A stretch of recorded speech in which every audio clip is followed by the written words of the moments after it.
Birmingham, Alabama, 1963. It was the most racist, most segregated city in the South. On April 12, 1963, Martin Luther King left his room at the Gaston Motel and walked 2 blocks to the 16th Street Baptist Church, where a gathering of protesters joined him for a march on City Hall. He had targeted Birmingham as the site for mass demonstrations against segregation, but the masses had failed to materialize, and King decided to go to jail himself.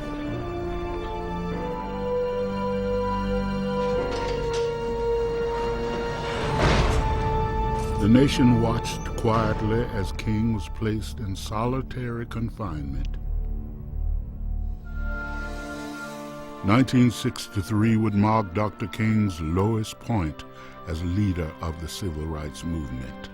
It had been 8 long years since his only major victory with Rosa Parks and the Montgomery bus boycott. When I first met Dr. King, the mission he was embarking on was completely unknown to him. He hadn't the foggiest idea where it would lead, and certainly going to Birmingham was a choice of enormous consequence. It was a battlefield where the movement could sink or swim. Birmingham, to be perfectly honest, was a grim place through the eyes of African Americans. It was the most rigid, the most violent, the most vicious. It was the biggest and baddest city in the South. We nicknamed it Birmingham. Frankly, compared to other places, there's no racial unrest in Birmingham. There'd been 60 unsolved bombings in Birmingham, and the local police had never arrested a soul. The Ku Klux Klan was big in Birmingham, all through the police department and up into City Hall. Life in Birmingham, as far as I'm concerned, is hell. I don't believe in the mixing of the races, and I don't care what anybody says. I might be prejudiced. I don't know. I probably am, but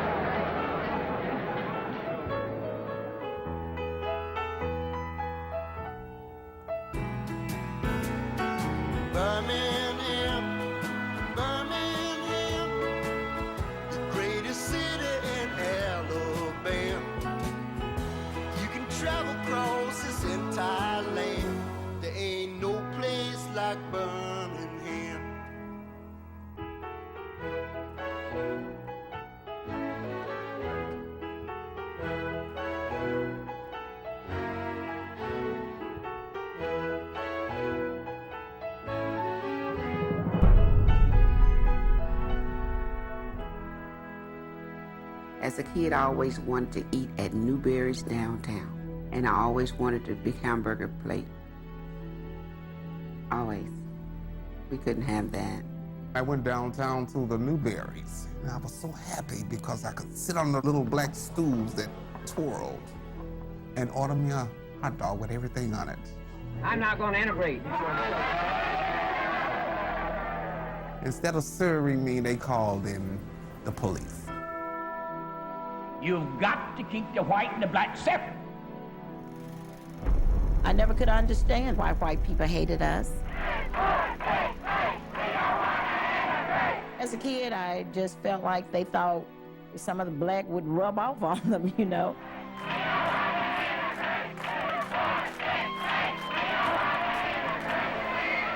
Well, Birmingham is a symbol of hardcore resistance to integration. I always worked under this philosophy. You can never whip these birds if you don't keep you and them separate. The good people of Birmingham had put Bull Connor in office 7 times. Bull Connor. Mr. Bull Connor was the monster. His title was Commissioner of Public Safety, and his mission was to keep the streets safe for white people. He had a tape Army tank, white. Under Bull Connor, Birmingham was the closest thing in America to a police state. So the theory was, we need to bring all this out in the open. And if they're going to kill us, let them kill us in the middle of the day, not at night one at a time. Most black people were afraid of the movement. My mom was scared. She would always say, don't make any waves. See, our parents, they couldn't go because they was working for the whites. If they were seen on the picket line, then they ended up losing their job or having their house foreclosed or having their car repossessed. So the parents couldn't do it. As a kid, we always wanted to think that these things would stop soon and that mom and dad, since they fixed everything else, that they would fix it. We thought that you could just shame the white man into, look how bad you treating your Negroes, you know. But I found out that they were determined not to give 1 inch.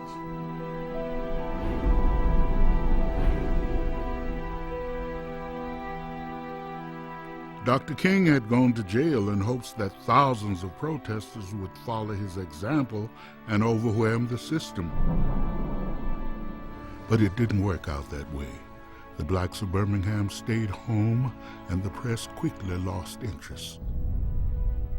Is he still in solitary confinement? Yes, he is. I think he'll be there for a while. I don't know just when he'll be coming out. One of the last things King did before going to jail was to place an urgent call to a fiery young preacher in Mississippi by the name of James Bevel. Bevel was a secret weapon. He was the brain of the bunch. He was obnoxious as the devil, but that was his role. Well, I knew that the Birmingham project was going very slow because they couldn't get many people to go to jail. So what we got to do is go out and organize young people. The first thing I said, well, who did this doctor? They told me. Tall Paul was there and Shelley the Playboy, and they agreed with nonviolence. I was somewhat of a crazy guy, I guess. What's up, brother? Shelley Stewart, he was the DJ for real back during the day. And he had a red car and had Shelley the Playboy written on it. Good goobly woobly. Shelley the Playboy was the mouth of the South. What's up, everybody? No one had a closer relationship with the kids in Birmingham. Make some noise, everybody, make some noise! Woo! Being on the air, you had music, which was debate. But each time you have an opportunity, you talk about freedom. You talk about rights. Didn't take very much to get the kids. The kids knew. They knew. We started with the football players and the cheerleaders and the beauty queens. I was an 88-pound majorette. I got involved in the movement because I was talking to a little pretty girl. Ooh, I can see myself wearing long skirts, donut socks. Good morning, little schoolgirl. Good morning, little schoolgirl. We broke it down very simply. Look, you can get hit by a baseball bat playing baseball, but segregation destroys the inside of your mind and your soul, and it doesn't heal that easily. I played football on the football team. I played defensive tackle. Reverend Bevel asked, have you ever wondered why your helmets are always blue and white, but your school codes are green and gray? He said, you get the equipment that the white schools discard. I'm glad I chose the movement and not athletics. Bevel would turn down the lights and show a movie from the sit-in movement in Nashville. I saw a bunch of coloreds sitting on the stools. They looked like they were just trying to egg on a fight.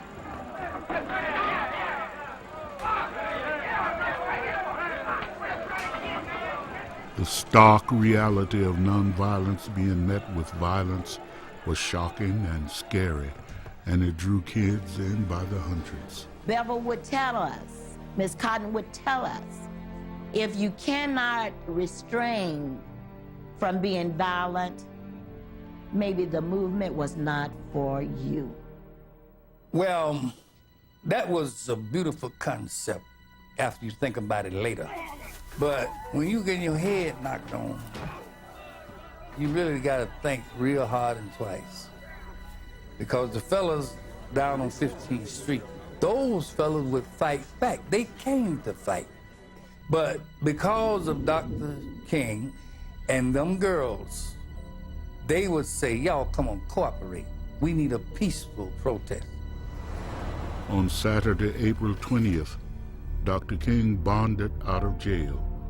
His release caused barely a ripple. We were defeated here in Birmingham. They had beaten us down into the ground.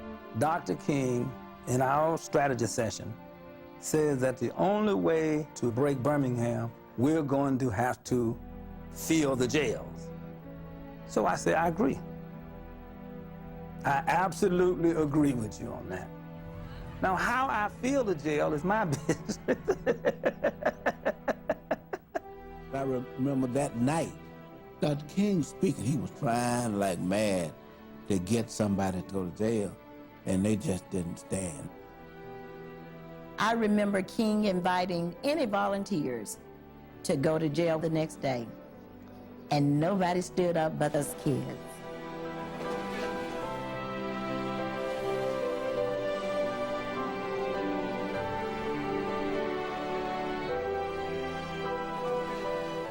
That was it. Nobody volunteered but those kids. Dr. King said no.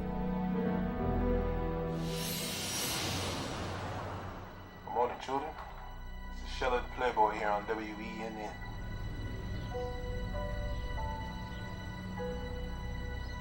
D-Day was the day, I tell you. This was the day where every student in Birmingham knew that it was going to happen. But you've got to remember that all of the planning was a secret. Good. Googly woogly. Good morning, children. The DJs would talk in code and use songs from the hit parade as signals for action. I remember that morning I woke up with my mind on freedom. Oh, I took special pain with putting a little starch in my blouse. Got my toothbrush and I got the toothpaste, the soap. Because I had a feeling that I wouldn't be coming home. Ring, ring goes the... The disc jockeys pushed D-Day early in the morning, but they wouldn't even use D-Day. They used all that jive talk. Don't forget, kids, there's going to be a party in the park, and don't forget your toothbrushes, because luncheon will be served. Back in the classroom, open your book. Now, everybody who's listening knows what the deal is. D-Day was the day. My mother said, okay, Gwen, don't go to that march. I mean, don't go. You go to school. I told my mother, I said, I hear you. We were raised not to lie. So I didn't tell her lies that I wasn't going. I said, I hear you. We would have people picked out. Your job is to turn this fire alarm, turn that fire alarm, get the football team, basketball team, get the cheerleaders, get the band. It was right at 11 o'clock when they arrived. They came up to the fence with a sign that just said, it's time. When we said, let's go for the window. And I told the others, come on, let's go. And I looked around and, you know, all I could see was my own fanny almost, you know. I hollered back up at those kids, but you said you were gonna go. You know, you promised. And that's when kids started coming.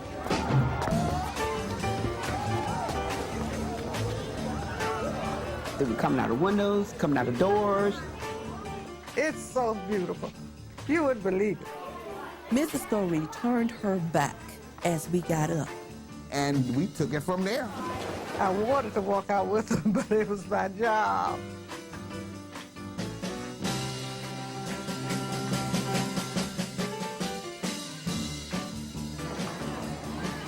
There was nothing you could do once the students started moving. The principal, the teachers, and everybody had to step aside. My boyfriend tried to stop me from going, and I walked around the building, and I came right back out there and went out the gate.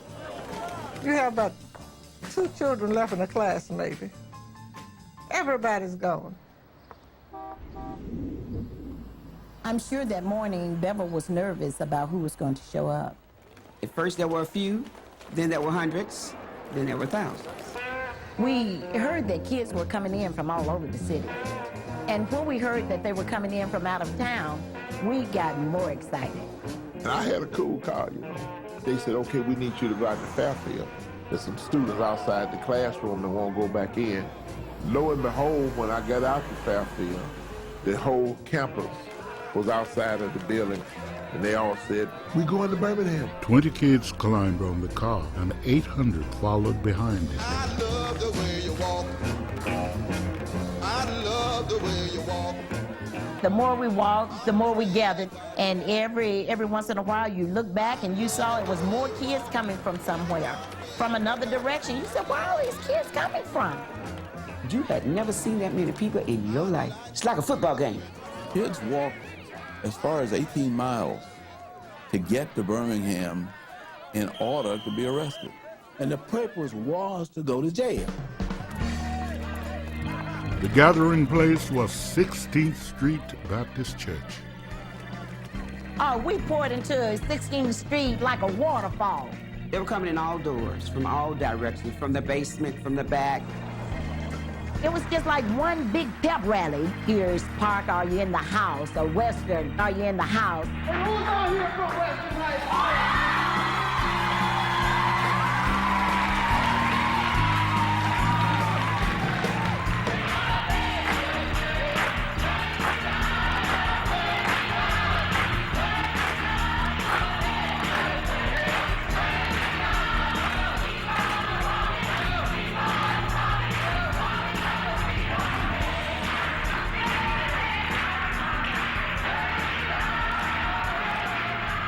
The children were ready. They were ready to hit the streets. Kelly Ingram Park was the big green buffer between black Birmingham and the white downtown. 16th Street Baptist Church was on one corner, and by noon, Birmingham's finest were on the other. It was all laid out like a battlefield. To think about it now, I get the shakes. What could have happened? Martin Luther King spent the day at his motel, wrestling with his conscience. A lot of people thought the kids were going to get hurt. But the reality of it was that we were born black in Alabama, and we were going to get hurt if we didn't do something. When noon came and went without a public appearance by King, Bevel opened the floodgates.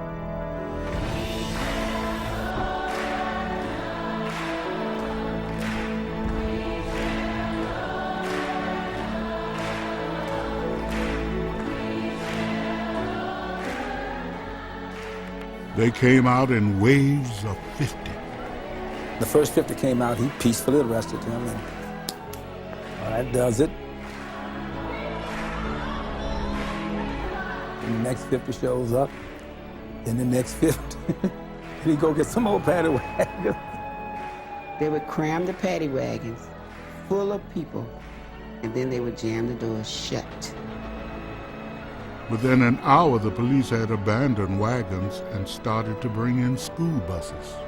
Fill up a bus, pull up another bus, fill it up. We arrested those kids in wholesale numbers. Bevel timed it so that each group of 50 seemed like the last.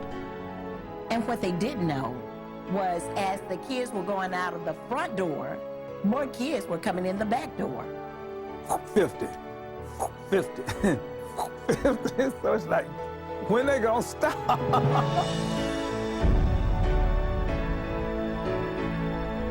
I think when the police arrested us, they thought that we would be afraid and start to cry. They had strange looks to see that we were happy and singing and glad to be arrested.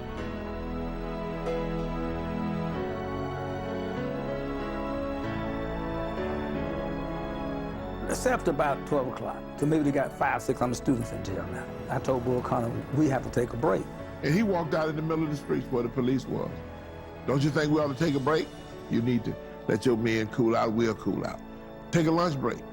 And he said, yeah, well, we need a break because my officers have been out here and haven't had anything to eat. And beside, he says, here come the lunch truck. The next thing I knew, they passing out Coca-Colas to him. Bull Connor saw me eating that sandwich. He said, hey, what that nigga do? Soon as the rest period ended, he come back over where we were. They go back over where they were, and they start back to kicking butt. By 3 o'clock, almost 1,000 black kids were under arrest for parading without a permit. There were so many kids in jail, the schools couldn't teach. I remember that so well because my classroom was in jail. A whole class. We were told to say we were 15, and that would keep us out of the big jail. Didn't work in my case. I can remember some of them thinking that we're gonna kill them. They'd tell me, oh, I know you're gonna kill me, but I wanna call my mama first.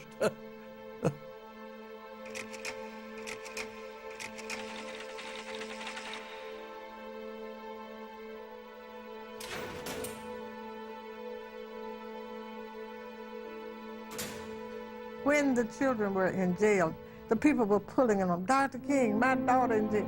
Dr. King, my son in jail. Dr. King, what are we gonna do? I mean, parents just all around him talking about their children in jail.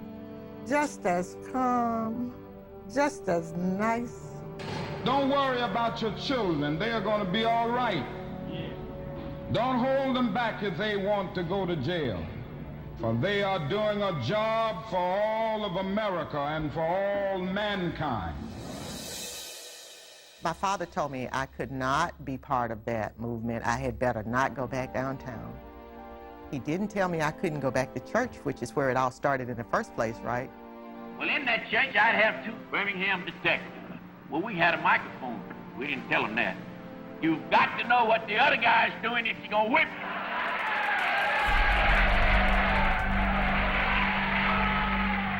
Listen up, brothers and sisters. If today was D-Day, tomorrow will be double D-Day. By day 2, the word was out, and more than 3,000 spectators converged on the church to watch. But no one could have imagined what they were about to see.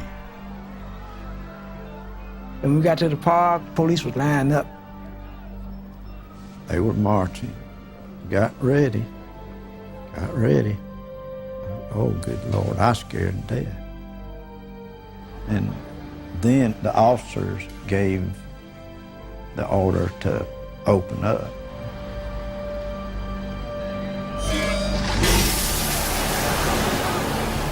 They aimed for your head to knock you down. And that water had pressure behind it. It hurt.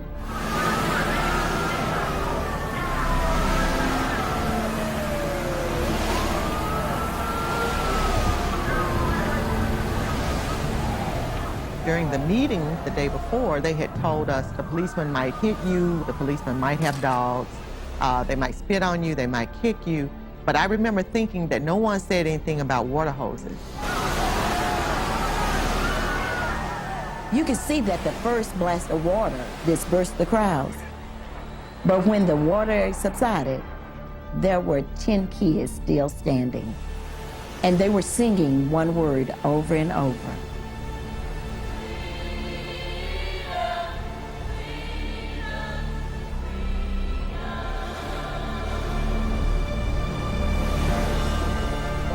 The crowd surged back behind them. The firemen were certainly faced with 200, then 500 protesters. Bull Connor standing there with his hands on his hips. Shoot the water on those niggers. The water was so powerful that 4 men couldn't hold it steady. We could hear the firemen yelling, "Knock the niggers down." The hose rolled me right down the street, like a sheet of paper.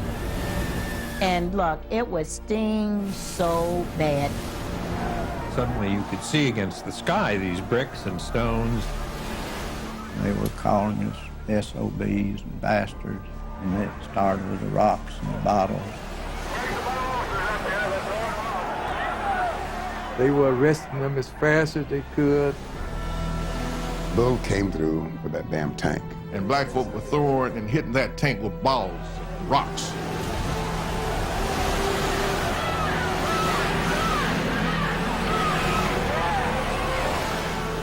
Bull Connor would tell them, "Bring the dogs out."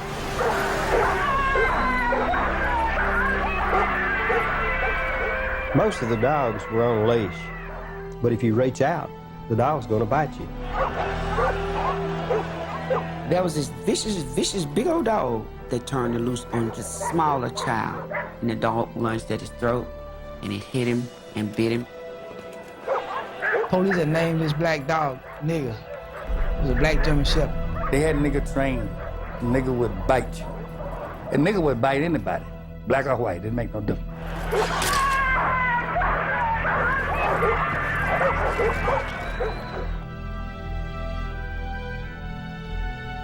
Firemen, journalists, and teenagers all went to the hospital. I saw a fireman get smashed in the face. He was hurt, and of course, Bull Connor just shipped him out. Our police and sheriff's officers have met the first test with flying colors. They deserve great praise as they maintain the peace.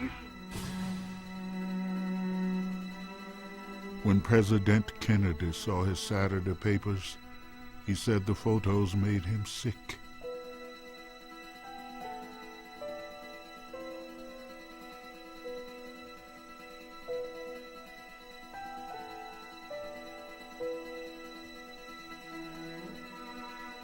The embarrassment for us around the world. That's when Kennedy called Birmingham. Kennedy had sent word down that if children got involved, that his administration couldn't support that kind of stuff. The president says stop the movement. I don't think so. Well, the Kennedys knew nothing about the South. Why would they? They rich, Ivy League. Kennedy thought we were crazy. He was talking with Dr. King and them about getting these kids out the movement, but it was out of Dr. King's hands. Kids were all over the place. You going to jail today? Jimmy is going. I went yesterday. Why can't I go? I'm going to jail. He's going to jail. We're going to have a party in jail. People are interested in our struggle all over the country. Mr. Dick Gregory will be in Sunday. Dick Gregory came out to march with the kids, and he was the most famous person we had ever seen. I got there 20 minutes before I got arrested. They was already moved out. They rushed me out to the front of the line. All of the policemen started running after them on the motorcycle. I had to run, catch up with them. And a block later, we was all arrested. Some children got out of jail, and they were so excited about it, they would turn around and go right back. My mother said, "Boy, you in jail again?" She said, "Boy, you better stay out of that jail. Those people are gonna hurt you." I said, "No, they're not, because we got God on our side."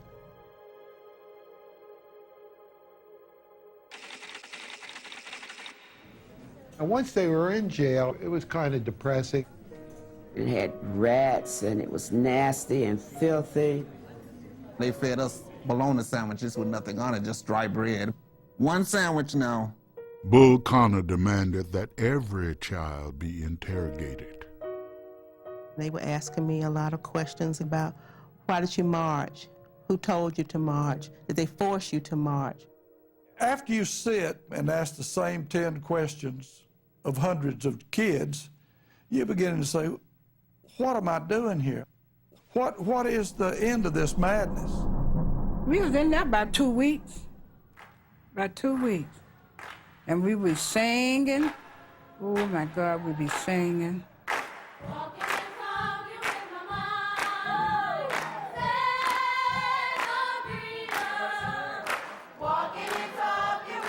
When they put us in jail, the guys were in one side and the girls were on another side, and you could hear them. And they would sing songs. Then the girls would sing a song to answer them back.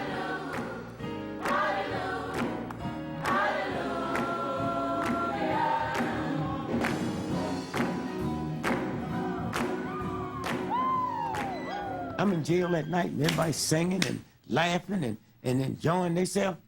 And I see this little 4-year-old boy, 2 o'clock in the morning.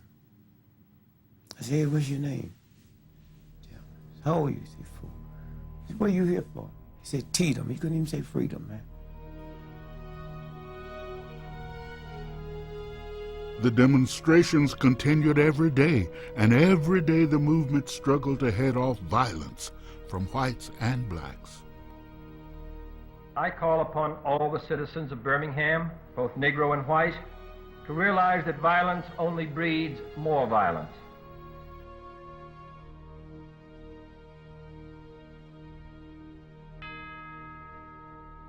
See, once you arrest 3,000 people, you have no control, especially when they ain't scared of you. Clocking in at number 1. By Saturday, some kids were coming downtown in their bathing suits. It was fun. Hey, baby, pass the soap. It was hot that summer. You know what I'm saying? And just to get sprinkled around with the hose was beautiful. And in a splish splash, I jumped back in the bear. Well, how was I to know there was a party going on? There was a splishing and a splash, reeling with the feel, and moving and a groove, and rocking and a rolling. Yeah! The children will be out there shaking. I hid behind a girl.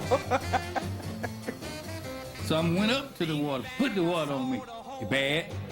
And this young guy was standing in there. They were calling them names, talk about their mama and all kinds of stuff. It was funny, but it was stupid. The children were saying, I want to go to jail. I want to go to jail. She got rollers, hair curlers, everything you can think of in her handbag. Why does she have those? For jail. You gotta look good in jail. I want equal rights. I want equal rights. Just like everybody else. Just like everybody else. I want my freedom just like everybody else. There were 800 kids in the hog pens at the fairgrounds. A crowd of parents gathered at the fence, tossing food, sweaters, blankets. When it started to rain, the cops walked to their cars and sat inside, dry. I was wet, and I was cold, and I wanted my mama, and I wanted my dad, and I was scared. I want my mama, I want to go home. They treated us like they did the livestock. And you know, it really smelled like that too. and you're wet. Children were released at random, sometimes in the middle of the night.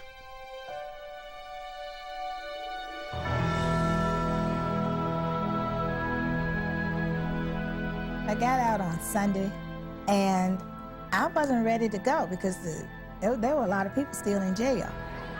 My mom, when I got home, the first thing she did, naturally, she smelled me coming. So she said, oh, girl, you can't go in that house. I need to wash you down. Let's take the hose in. I said, not any more water. When she came home, I remember my mama hugging her and said, bless your heart, baby. Bless your heart. Although many have been arrested, We have already won a victory here in Birmingham because yesterday we filled up the jail, and today we filled up the jail yard, and on tomorrow, I don't know what they're gonna do.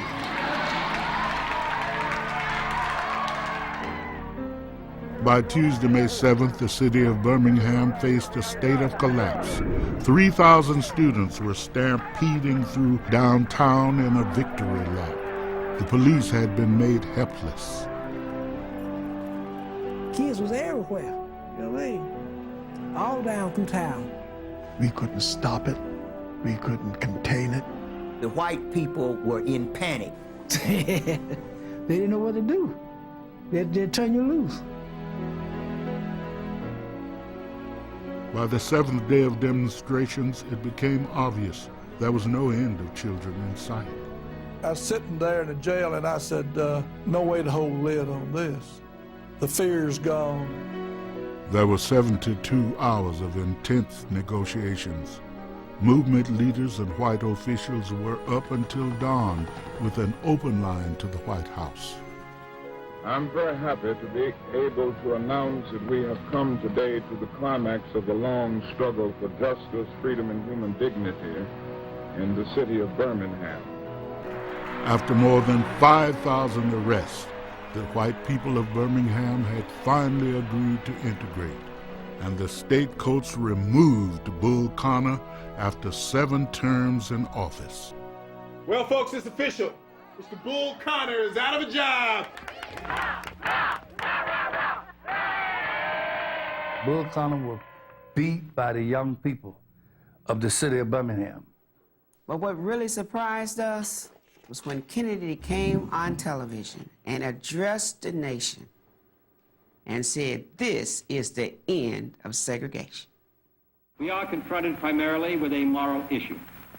It is as old as the scriptures and is as clear as the American Constitution. The heart of the question is whether all Americans are to be afforded equal rights and equal opportunities, whether we are going to treat our fellow Americans as we want to be treated. I remember watching the president on TV, and I knew he was talking about me. If an American, because his skin is dark, cannot enjoy the full and free life which all of us want, then who among us would be content to have the color of his skin changed and stand in his place? And once he made that statement, it's like tears start flowing. It's like, oh man, this guy gonna preach. And he went on and on and on. Now the time has come for this nation to fulfill its promise.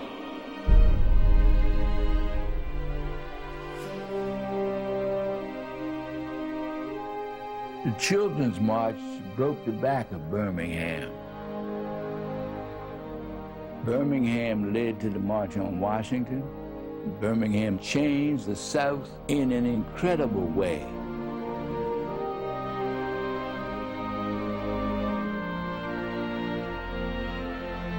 There would be retaliations, riots, and a fatal bombing in the church where it all began.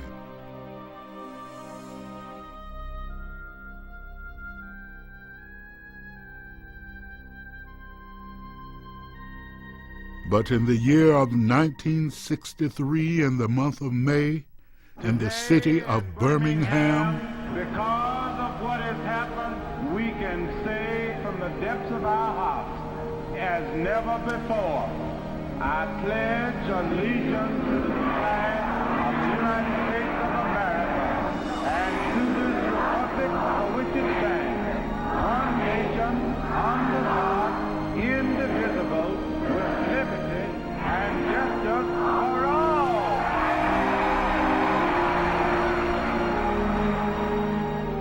It's really funny to think about it, that the police, the fire department, and the KKK were beaten by us kids. You know why? Because they were not looking for us. They were never looking for the children, the secret weapon. I felt like I was a giant at 15. Yes, the unsung heroes, the children.